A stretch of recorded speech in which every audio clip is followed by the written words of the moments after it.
is Julie Powell and welcome back to another Photoshop tutorial.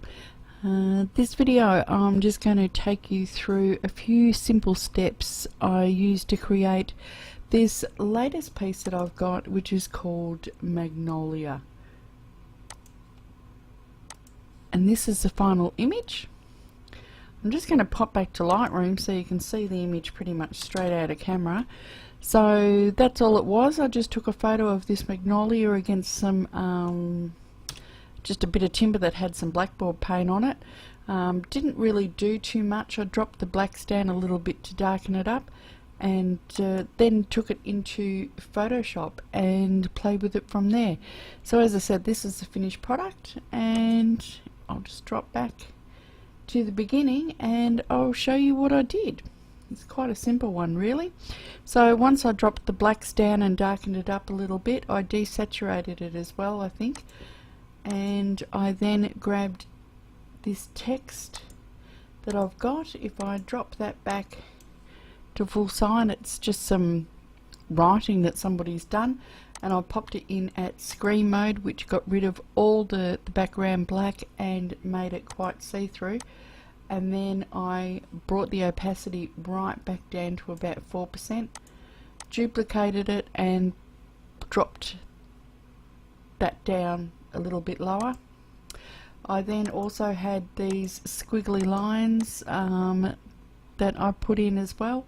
Just dropped them in over the top, kept them at normal but dropped the opacity down to 22%.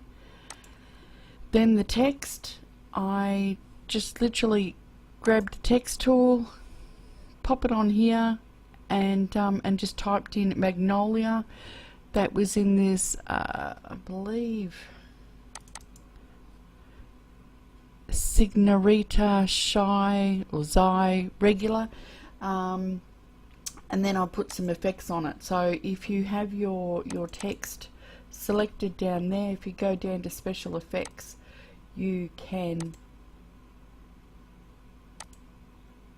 add varying different bits and pieces. So I added a bevel and emboss just to round the edges off. I also added an inner glow and a drop shadow, but you can't really see the drop shadow that well, but it is there. So I took all that. So if you take them off, the writing is quite plain.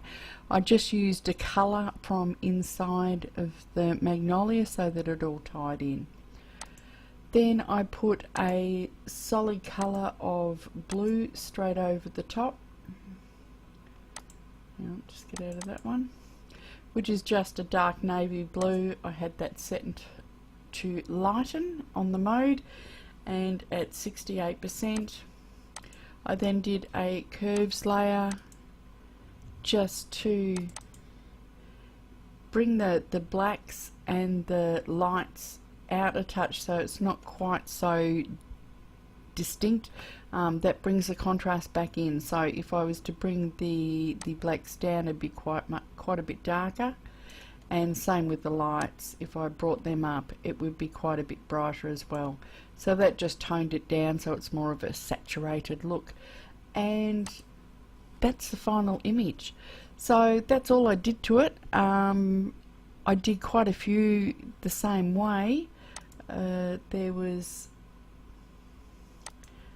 an orchid piece that I did. I also did some hyacinth.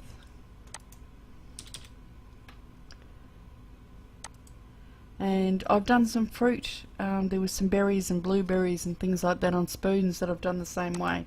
And it's quite nice with a vignette around the sides of it as well.